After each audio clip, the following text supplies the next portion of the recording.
Alright, welcome to channel, and today it's a big one. I'm bringing you my 100% complete Topps Premier League 2026 premium card collection. And what I mean by 100% is every single card that is available now I have got. With it being Topps, obviously it's in two folders at the minute because the Premier League folder wasn't big enough to fit everything in. But there is a match tech folder out now that will fit everything in, plus the update sets as well. But I'll show you how I've done it as we go on the video. But I'm happy with how I've done it. So you can absolutely smash that like button, subscribe to the channel. If you really like the video, give us a hype as well. And let's get cracking then. So I'll start with the first folder, my big thick folder. So obviously I have gone straight from all the way through the checklist. So started off. First 9 then, Hall of Fame cards. Pretty damn good first page, to be honest, isn't it? When you've got the likes of Lampard, Gerrard, Aguero, Keane, Vieira, Cantona as well, all those good players. Yeah, pretty good first page to start with. Obviously these are all out with the super tins. There's 3 super tins, each, and it's got 3 different Hall of Fame cards. Then onto Arsenal. Full complete base set for Arsenal. What I've done, I've got a lot of the parallels, but I wanted to stick to the base cards because you can get too carried away collecting all the parallels and everything. So yep, there's your full Arsenal team. Then on to Aston Villa. Again, full complete set, base cards. Then we're on to Bournemouth. We're doing well. Semenyo, they pressed it wrong. Put the wrong player down then. I know we were in the middle. Absolutely smashing him in his Semenyo, isn't he? If you're not got him in your FPL dream team, you need him in it. Then on to Brentford, who mixed bag at the minute. You don't quite know what you're going to get with Brentford at the minute. I didn't think they'd do too well and be struggling with the 3 promoted sides, but it's hard to tell at the minute. Are they going to be under Keith Andrews? He might turn out to be a top manager. Who knows? Brighton, I think they're just going to be kind of what they were last season. It's going to be mid-table, isn't it? Possibly if they've got a good run pushing for Europe. Got a good young manager in charge, haven't they? Always have good players. I mean, Baleba is an absolute boss, isn't he? He runs that midfield. Yeah, always got good players. The evergreen James Milner as well, aren't they? So, yeah, they'll be fine. Brighton. Chelsea, again, I'm still conflicting with these. Still got them down as one of my title challenges. I think these, Liverpool, Arsenal, Manchester, I think it will be very close this season with all the teams. Liverpool have obviously started well again. Arsenal are doing well. Man City not so well, but they did batter Man U yesterday, didn't they, 3-0. But, you know, it's still early days. But yeah, I've still got Chelsea up there for me. Crystal Palace, again, doing very well, aren't they? They're not even lost yet, have they? We're only 3 or 4 games in, but they are doing very well. And my FPL dream team, I've got Henderson in net and Gueye in defence because I just trust their defence that much. Might be different if they sell Gueye in January, but yeah, they're doing well again. Everton in the new stadium under David Moyes are going to be a force to be reckoned with, aren't they? Especially when they've got Iliman and Jai and Jack Grealish. Again, I think they'll finish easily top half this season. Everton, I do fancy them. But you've got the Merseyside derby coming up this week as well. Fulham, then they'll stay up. Decent side. Got some very good players like Sanderberg. He's still one of my favourite players, Sanderberg. He's like a Rolls Royce midfielder when you see him. He don't look like he's moving that quick, but he's gliding past players. Good strikers as well. So yeah, they'll be fine. Fulham. Liverpool, again, still possibly favourites, I'd say, for the league title. Obviously, we've got looking for number cards and autographs of Ungamoa with his rookie card. He looks like he's going to be a special player, doesn't he, Ungamoa? But, you know, he's be seen in the next few years whether he lives up to that hype. Manchester City, again, we had a lot of good signings. It's just going to take time for them to gel, and are they going to cope with that? Kevin De Bruyne. Haaland's obviously smashing it again. Foden scored, didn't he, in the Manchester derby.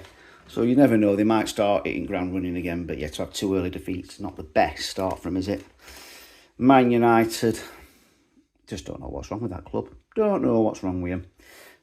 Don't know what manager's going to manage to sort them out either. They're, all that money they spent on Sesko, he don't look old, does he? When he is a really good player. We know he's a good player. I just don't know when they're going to just kick off like they should. One of the biggest clubs in the world, and just they're going to be mid-table again at best, aren't they, this season? Newcastle, will they compete for Champions League again this season? I don't know. They've got a good team. That Voltemida, is it? He looks a good player as well. Isak's obviously gone to Liverpool. But yeah, they're still a good team, so they're going to be up there for me. Nottingham Forest. Yeah, I think underhand it's going to be different for them, definitely, than it were under Nuno. They're going to score lots of goals. They're going to concede lots of goals. Where they finish in the league, I don't know, but I don't think there's any danger in Forest going down, especially when we've got players like Gibbs White, James McAtee, Callum Hudson-Odoi, Chris Wood. Could go on. They're in no danger of going down. Let's just be seeing how they do being in Europe as well. And we've got Spurs. Again, tough to know where they're going to finish in league. Back in Champions League again for them. But yeah, they're difficult to know. They've had a really good start under Frank, haven't they? Thomas Frank, sorry. So, yeah, they could finish in that top 5, couldn't they, Spurs? Definitely higher than the 17th they finished last season. West Ham, yeah, I think they're going to be struggling all season. I think they're going to be struggling with the promoted teams. And if they're not careful, could end up in a relegation battle. It's just my thoughts on it. I just don't think they've improved enough. Whether Potter's the right manager for him, I don't know at this time. They should have kept with David Moyes for me. Wolves, again, I think they're going to be down there. I they'll struggle as much as West Ham, I don't know. I think it's going to be difficult for Wolves as well this season. Now to the promoted teams, like always, it's so difficult now for the promoted teams. Burnley have got a good defence. Obviously, Trafford's gone to Man City, but they only just lost to Liverpool, didn't they, at weekend with a 95th minute penalty. So it's going to be a lot closer this season. I think whatever 3 teams do go down, they're not going to be cut adrift. They're not going to be like last 2 seasons where they're just really poor and they're gone straight away. I think it's going to be a lot closer this season because Burnley aren't a bad side. Leeds aren't a bad side. Very unlucky at Fulham, weren't they? The 94th minute own goal, were it? Yeah, that were really unlucky. Because it's Daniel Farke's 3rd attempt at Premier League, and I think he's learnt some lessons, and I think he'll. I don't think he'll be getting sacked because I think he's a good manager, Daniel Farke. And Leeds got a decent side as well. I hate to admit it, but they have. Sunderland got a completely different team to the one that beat us in playoff final. So again, I just don't see them struggling as much. I think they'll do well. Whether they'll stay up or not is to be seen. I think defensively might be where they struggle. So look like they're all right for midfield and attackers, but I think just defensively they could have improved a bit more. Although Ballard is a unit, is a good defender, and he's only going to get better. And that is your base team. That's your base cards for all your teams and all your team cards. And now we're on to the shiny cards. So how I've set this out then, because I couldn't fit everything in one folder, what I've done is I've got 2 folders. I've got all the shiny cards are in this folder. They fit nicely in here. And then they'll lead seamlessly onto the Chrome Kings Gold Lines Limited Edition, everything in the other folder. So here is your Pro Partnership cards. Like I said, because I don't want to leave any gaps, going straight onto the Retro Threads cards. And like I said, I'm really happy with these. I think I do like these cards, I've got to say. They are nice cards. I do like the fact they've got those 3 together. All the pundits there. And then on to the Pro Precision.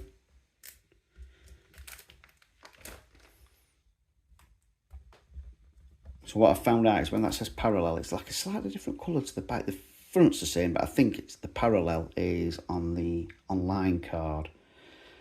Other than that, I can't see any difference. So that answers that question from earlier that I had. Diogo Jota as well. Then we're on to Beast Mode. I do like these cards as well. Beast Mode. I do think they are good this season. The card they have upped it from Panini's Adrenaline collection. Tops have upped the quality. I've got to say the cards are better. They're thicker and the better. Beast Mode, and then we've gone to headlines. So starting off with Odegaard there, and the final 9 headlines cards on this page. I stuck a few of my numbered cards on this page as well, which is the last one. And then, as if by magic, we'll remove this folder, which is full of all the base cards, and then we'll start with, like I say, this is the expensive folder, isn't it? So here we go then, on to the Chrome Kings. So there's 20 of these, 1 in every 10 packs. I've got them all 20 of them. That's the first page.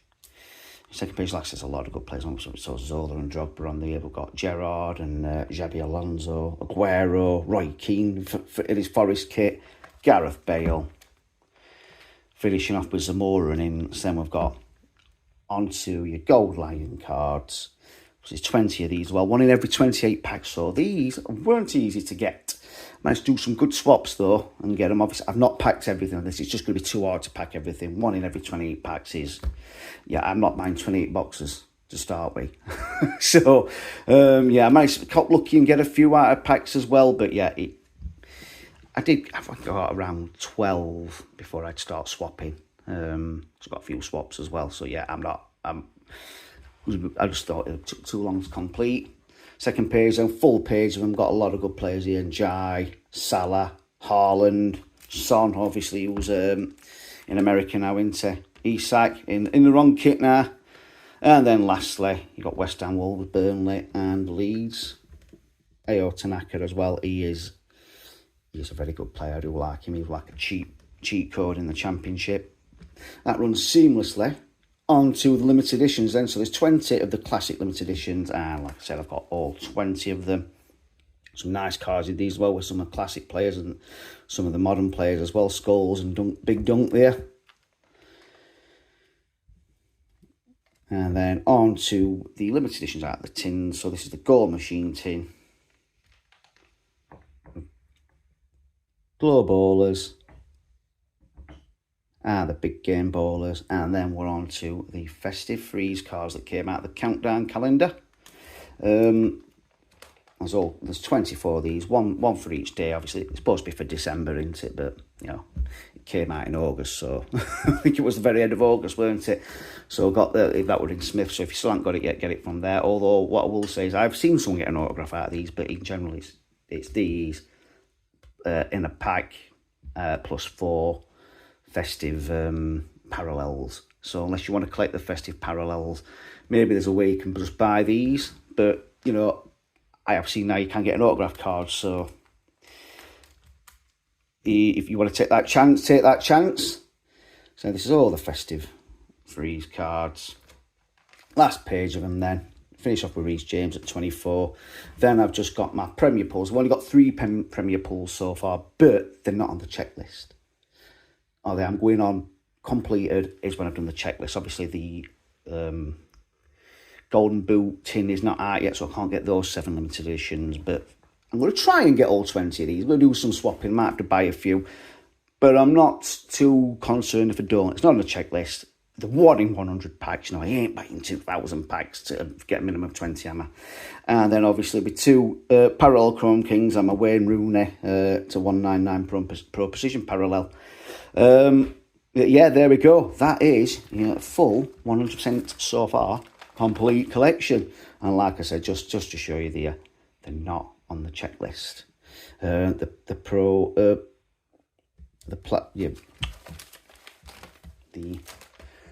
Premier Pulls, there we go. Platinum Pulls are match attacks, aren't they? But yeah, let me know what you think in the comments of this collection. I have been impressed with it. I've been very happy with it so far. I know there's going to be more releases, more updates and everything, and more cards to come out in the future. But as it stands, we're 100% complete. There's no more cards you can get at this moment in time. So let me know what you think in the comments. Don't forget to hit that like button. subscribe to the channel. Let me know as well how far you are on with your collection. Give us a hype as well if you like this video, and I'll see you there on next one.